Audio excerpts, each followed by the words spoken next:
Are you struggling to get your business noticed on Google? Do you want to increase your online visibility and attract more customers? Well, you've come to the right place. Today, I'm going to share some valuable tips on how to optimize your Google My Business listing and boost your online presence. Let's start.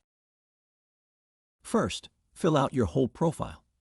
One of the most crucial steps in optimizing your Google My Business listing is to ensure that you fill out every section of your profile.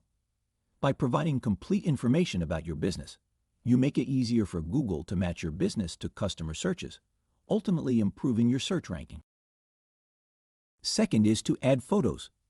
Did you know that businesses with photos receive 42% more requests for directions and 35% more clicks through to their websites?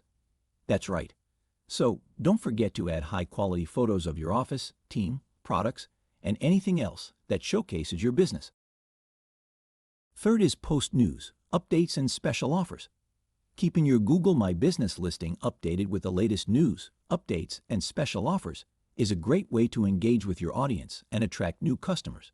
Whether it's a new product launch or a limited time discount, be sure to share it with your audience. Fourth and last, encourage customers to leave reviews. Customer reviews play a significant role in building trust and credibility for your business. Encourage your satisfied customers to leave positive reviews on your Google My Business listing, as people trust other people's opinions more than they trust businesses. I hope you found these tips helpful in optimizing your Google My Business listing. If you have any questions or want to learn more, feel free to reach out to me or leave a comment below. And don't forget to like, share, and subscribe for more valuable content. See you in the next video.